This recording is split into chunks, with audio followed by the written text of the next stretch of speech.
guys been to Silent Disco yet? When? Is it November 25th? I think I read that. That's the next one, yeah. If you haven't been, you have got. We want to come to that. You have got to go to Silent Disco. We are really excited to hear about it. All right. Great. So let's go on through. Here we are at the greenhouse. Yes, don't trip over the solo strip. We're on the patio, you guys. We're on the patio of the greenhouse, which is behind Primo's. How beautiful is this? This space, this outdoor space, can't find it anywhere else. So come check it out. And we're gonna walk in, and it's gonna be loud. But here we go. Here we go. Go ahead. Remember, we're going up, down, left, right, or diagonal. Free space being brought to you by Tucky Bear Coffee Roasters. 3 bingo prizes in this first round. Do a circle. 30 bingo cards out there right now. J-Rock, come see them.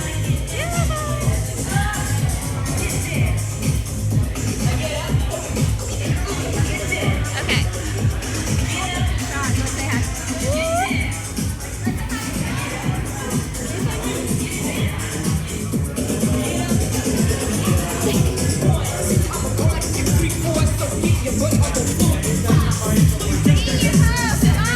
Hey, DJ Shawnee D, right here. Fire and Earth. I've seen fire and I've seen earth.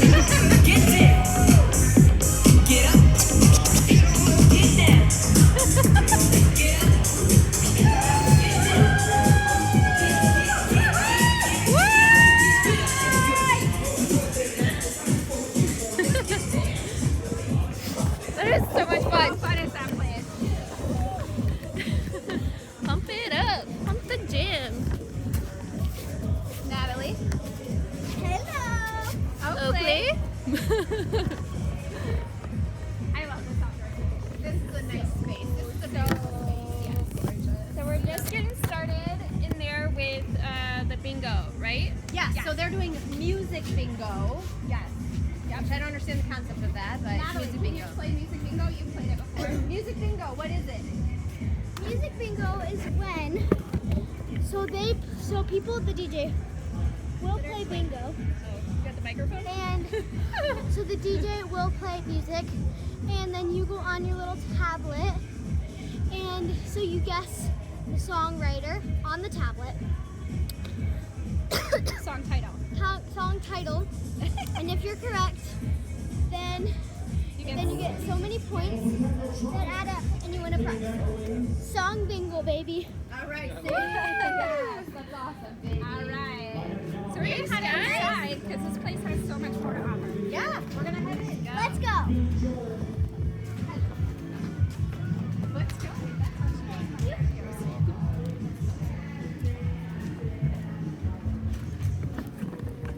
Wine room. I love this space. Yes. Check I this remember out. one of the first times we were meeting was in this space. Yeah, we did. One of our first meeting was here. Yeah.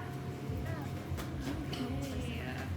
All right. All right. Ask So some let's questions. sit and chat with Jason for a few minutes.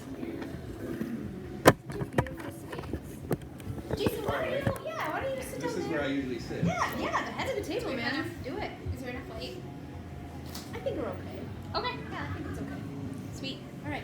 Okay, am I on the wrong side? Did you want to sit here? I'll sit here. Yeah. I don't even need to be in the camera. I'm okay with that. Okay. This is cool. She's not Oh, this is right? cool. Yes. Oh my. Yes. She is full spirited. Okay. So we are here with the owner, Jason.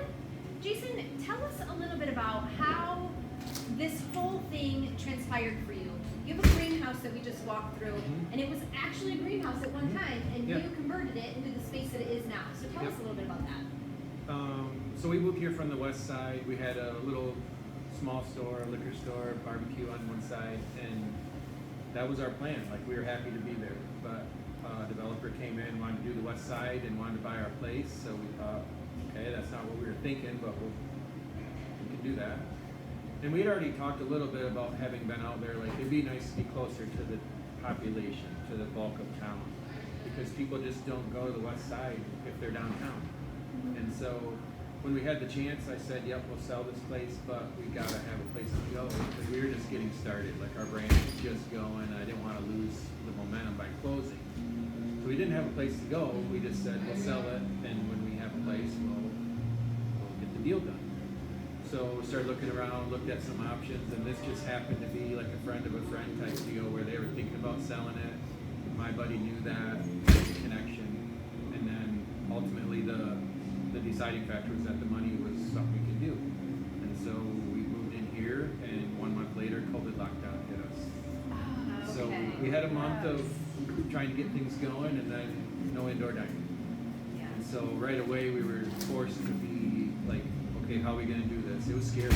Like that was the scary moment. But we already do a lot of takeout, and so we were in a decent spot for that, and we just really tried to be creative on how can we get food to people. We were running deliveries in our own vehicles, we were doing curbside, we were doing all those things. And so I think we pivoted well, and COVID maybe even helped us launch at this location. So we got through that, but in my mind, I was already thinking this is probably going to happen again, right? They're going to do something like this. And so that's where the greenhouse was born. We did plants for 2 years. It's a ton of work, it's a ton of risk, it's a ton of capital layout for not a lot in return, to be honest. And so after 2 years of doing that, still in the back of my mind thinking, I don't want to be caught again where we can't serve people. And so I thought, let's turn this into a beer garden. It's indoor, outdoor-ish. There's lots of space. People love that feeling of fresh air and space.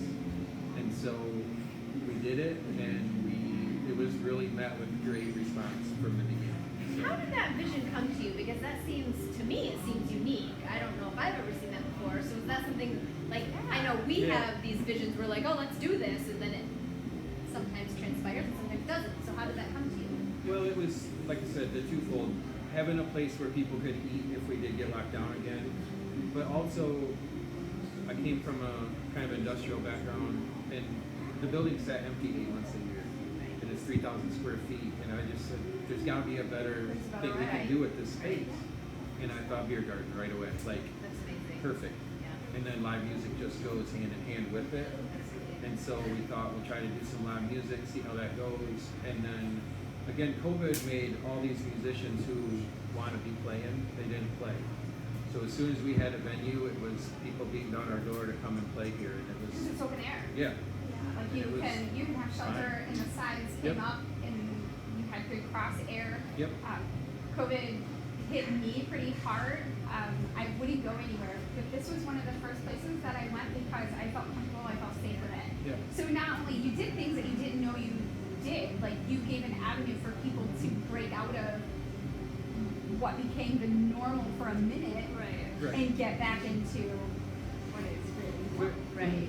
True, So and all I just everything you wanted to said is mention that. exactly right, but I still feel like it changed people's feeling and mindset. Whether or not you believe whatever about Right, that's- political, yeah, whatever. Yeah.